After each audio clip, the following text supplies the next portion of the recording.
Hi ಎಲ್ಲರಿಗೂ ನಮಸ್ತೆ. ನಾನು ನಿಮ್ಮ ಆಶಾ ಚಂದ್ರ ಭಟ್. ಆಶಾ ಸ್ನಾನಪಾಕಕ್ಕೆ ನಿಮಗೆಲ್ಲರಿಗೂ ಸ್ವಾಗತ.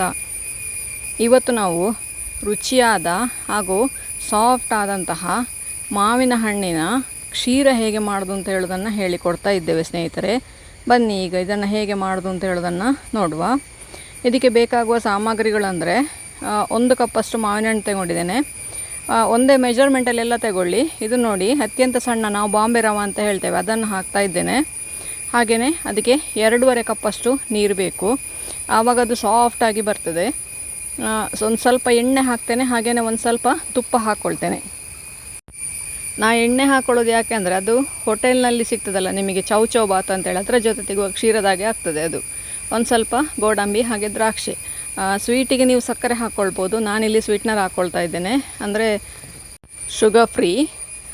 ಅದೊಂದು ಎಲೆ ಬರ್ತದೆ, ಅದರದ್ದು ಶುಗರ್ ಬರ್ತದೆ, ಅದನ್ನು ಹಾಕ್ಕೊಳ್ತಾ ಇದ್ದೇನೆ ನಾನು. ಫಸ್ಟಿಗೆ ಒಂದು 4 ಟೇಬಲ್ ಸ್ಪೂನಷ್ಟು ಎಣ್ಣೆ ಹಾಕ್ಕೊಂಡು ಅಷ್ಟೇ ತುಪ್ಪವನ್ನು ಹಾಕ್ಕೊಳ್ತಾ ಇದ್ದೇನೆ. ಅಂದಾಜು ಒಂದು 1/4 ಕಪ್ಪಷ್ಟು ಆಗ್ತದೆ ಇದು. ಇದನ್ನು ಸ್ವಲ್ಪ ಬಿಸಿ ಮಾಡಿಕೊಂಡು 2 ಸಹ ಈಕ್ವಲ್ ಪೋರ್ಷನಲ್ಲಿ ಹಾಕ್ಬೋದು. ನಿಮ್ಮ ಹತ್ರ ತುಪ್ಪವೇ ಉಂಟು ಅಂತಾದರೆ ತುಪ್ಪವೇ ಹಾಕ್ಕೊಳ್ಬೋದು, ಇಲ್ಲ ತುಪ್ಪ ಇಷ್ಟಪಡ್ದವ್ರು ಎಣ್ಣೆ ಬೇಕು ಅಂತಿರೋರು ಎಣ್ಣೆ ಮಾತ್ರ ಕೂಡ ಹಾಕ್ಕೊಳ್ಬೋದು. ನಾನಿಲ್ಲಿ 2 ಸ್ವಲ್ಪ ಸ್ವಲ್ಪ ಹಾಕಿ ಮಾಡ್ತಾ ಇದ್ದೇನೆ.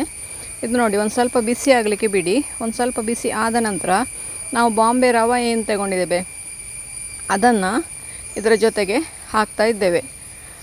ಇದನ್ನು ಈಗ ಆಲ್ಮೋಸ್ಟ್ ಸ್ವಲ್ಪ ಕೆಂಪು ಕಲರ್, ಅಂದರೆ ಪೂರ್ತಿ ಕಲರ್ ಚೇಂಜ್ ಆಗುವವರೆಗೆ ಅದನ್ನು ಹುರಿಬೇಕು. ಇದರ ಜೊತೆಗೇ ನಾನು ಗೋಡಂಬಿ ಹಾಗೂ ದ್ರಾಕ್ಷಿ ಕೂಡ ಹಾಕ್ಕೊಳ್ತಾ ಇದ್ದೇನೆ.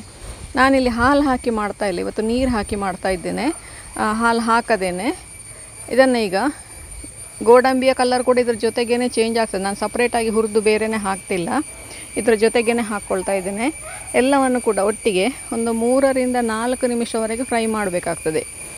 3-4 ನಿಮಿಷದೊಳಗೆ ಪೂರ್ತಿಯಾಗಿ ಅದು ಕಲರ್ ಚೇಂಜ್ ಆಗ್ತದೆ. ತುಂಬ ಕೆಂಪಾಗಬೇಕು ಅಂತ ಏನಿಲ್ಲ, ಅದು ಜಸ್ಟ್ ಅದರ ಹಸಿ ವಾಸನೆ ಹೋಗಿ ಸ್ವಲ್ಪ ಕಲರ್ ಚೇಂಜ್ ಆದರೆ ಸಾಕು.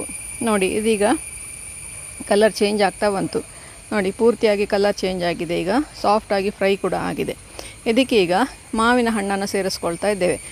ಮಾವಿನ ಹಣ್ಣು ಪಲ್ಪ್ ಮಾಡಿ ಕೂಡ ಹಾಕಿಕೊಳ್ಬೋದು, ಸ್ವಲ್ಪ ಇಡಿ ಕೂಡ ಹಾಕ್ಕೊಳ್ಬೋದು. ಹೀಗೆ ಹಾಕಿದರೆ ಒಂದು ಸ್ವಲ್ಪ ಬಾಯಿಗೆ ಚಂಕಿಯಾಗಿ ಸಿಗ್ತದೆ, ಅದಕ್ಕೋಸ್ಕರ ನಾನು ಹೀಗೆ ಹಾಕಿದ್ದೇನೆ. ಇಲ್ಲ ಬಾಯಿಗೆ ಸಿಗೋದು ಬೇಡ ಅಂತಿರೋರು ಪಲ್ಪ್ ಮಾಡಿ ಕೂಡ ಹಾಕಿಕೊಳ್ಬೋದು. ಈಗ ಮಾವಿನ ಹಣ್ಣು ಸೀಸನ್ ಅಲ್ವೇ, ಮಾವಿನ ಹಣ್ಣು ಸೀಸನ್ ಅಂತ ಹೇಳುವಾಗ ಮಾವಿನ ಹಣ್ಣಿಂದ ಏನೆಲ್ಲ ಆಗ್ತದೆ ಅದನ್ನೆಲ್ಲ ಒಮ್ಮೆ ಟ್ರೈ ಮಾಡಿ ನೋಡಬೇಕು. ಹಾಗೆ ನಾನು ಇದನ್ನು ಇವತ್ತು ಟ್ರೈ ಮಾಡ್ತಾ ಇದ್ದೇನೆ. ಇದನ್ನು ಮಾವಿನ ಹಣ್ಣು ಮೆತ್ತಗೆ ಆಗೋವರೆಗೆ ಅದನ್ನು ಫ್ರೈ ಮಾಡಿ ಮತ್ತೊಂದು 2-3 ನಿಮಿಷ. ಇನ್ನೊಂದು ಕಡೆ ನೀರು ಕುದೀಲಿಕ್ಕೆ ಬಿಡಿ. ಇಲ್ಲಿ ನೋಡಿ, ಮಾವಿನ ಹಣ್ಣು ಮೆತ್ತಗೆ ಫ್ರೈ ಆಗಿದೆ. ಈಗ ಇದಕ್ಕೆ ಸ್ವಲ್ಪ ಸ್ವಲ್ಪವೇ ನೀರು ಸೇರಿಸ್ತಾ ಹೋಗಿ. ಒಂದೇ ಸತ್ತಿಗೆ ಸೇರಿಸಲಿಕ್ಕೆ ನಿಮಗೆ ಕಷ್ಟ ಆಗ್ತದೆ ಅಂತೇಳಿ ಆದರೆ ಸ್ವಲ್ಪ ಸ್ವಲ್ಪ ಹಾಕಿ ಮಿಕ್ಸ್ ಮಾಡ್ತಾ ಹೋಗಿ, ಆವಾಗ ಗಂಟು ಬೀಳೋ ಚಾನ್ಸಸ್ ಕಡಿಮೆ ಇರ್ತದೆ. ನಾನೇ ಯಾವಾಗಲೂ ಮಾಡಿ ಅಭ್ಯಾಸ ಆಗಿದೆ, ಹಾಗಾಗಿ ನಾನು ಒಂದೇ ಸತ್ತಿಗೆ ಹಾಕ್ಕೊಂಡಿದ್ದೇನೆ ಇಲ್ಲಿ.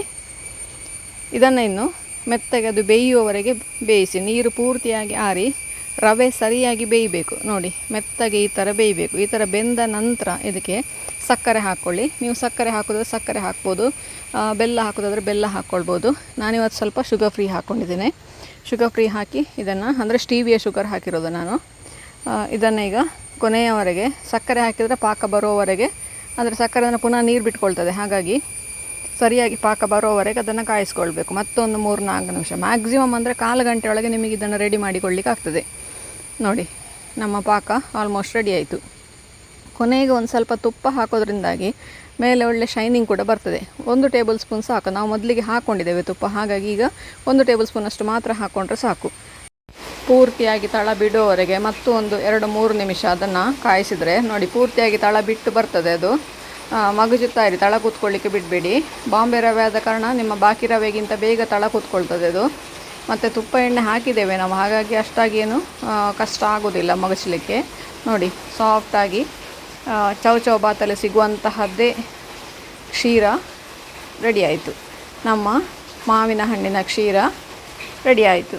ನೀವು ಕೂಡ ಒಮ್ಮೆ ಟ್ರೈ ಮಾಡಿ ನೋಡಿ ಸ್ನೇಹಿತರೆ, ಹೇಗಾಯಿತು ಅಂತೇಳಿ ಕಮೆಂಟ್ ಮೂಲಕ ನನಗೆ ತಿಳಿಸಿ.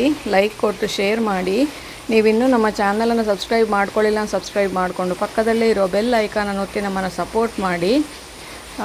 ನಮ್ಮ ಇನ್ಸ್ಟಾ ಹಾಗೂ ಫೇಸ್ಬುಕ್ ಪೇಜನ್ನು ನೀವು ಫಾಲೋ ಮಾಡ್ತಿಲ್ಲ ಅಂದರೆ ಅದನ್ನು ಕೂಡ ಫಾಲೋ ಮಾಡಿ. ಮುಂದಿನ ವಿಡಿಯೋದಲ್ಲಿ ಹೊಸ ಅಡುಗೆಯೊಂದಿಗೆ, ಹೊಸ ರೆಸಿಪಿಯೊಂದಿಗೆ, ಇನ್ನೊಂದು ಹೆಲ್ದಿ ಆಹಾರದೊಂದಿಗೆ ಪುನಃ ನಿಮ್ಮನ್ನು ಭೇಟಿಯಾಗ್ತೇನೆ. ಧನ್ಯವಾದಗಳು.